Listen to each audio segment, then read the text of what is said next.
Hello everybody, welcome to my channel, The Real Super Sam. Today is another comic book review, and I hope you enjoy. Today is an interesting video for me and you, because the Enchantress has been released for Injustice 2. I decided to read and review her very first appearance in Strange Adventures, issue 187.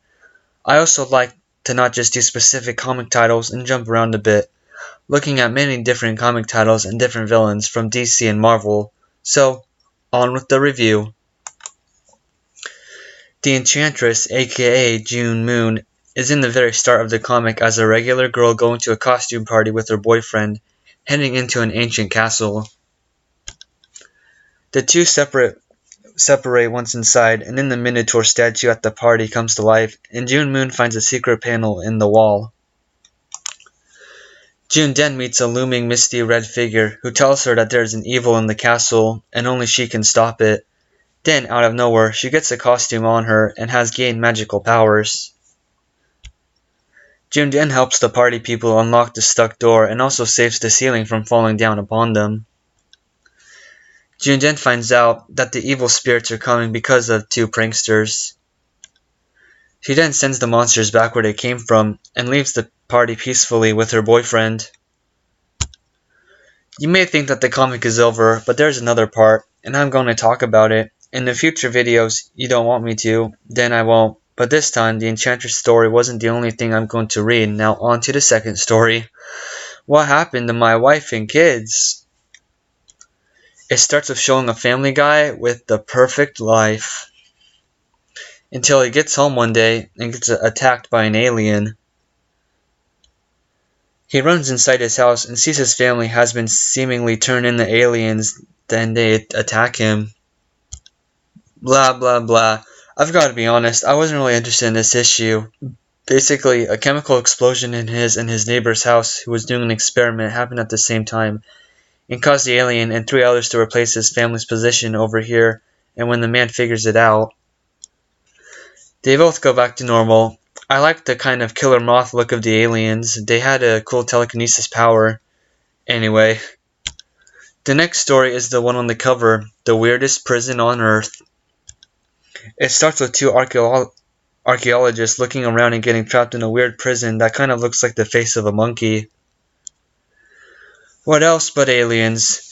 There are aliens wanted by the cops on their planet and came here to relocate. They are also using this time to study humans.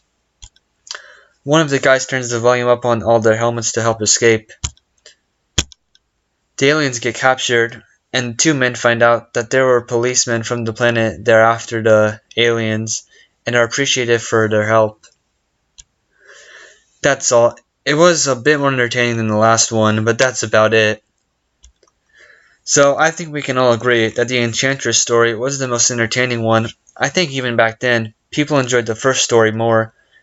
The Enchantress doesn't appear in she does appear in more issues of Strange Adventures.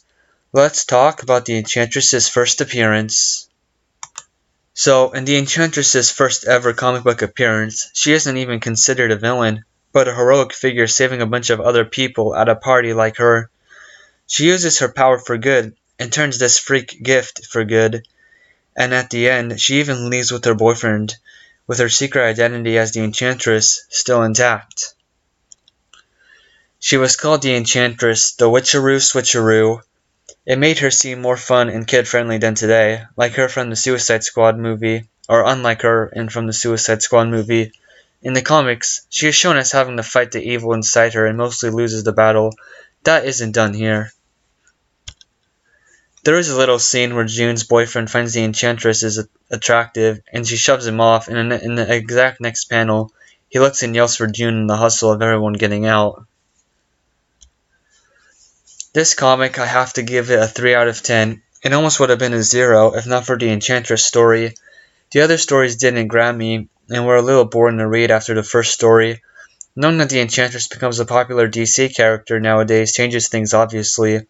But I think even back then, a lot of people enjoyed the Enchantress story more than the others. Please like and subscribe to my channel if you enjoyed. And comment your thoughts and what other comics you want me to read. And like always, bye guys, and have a good day.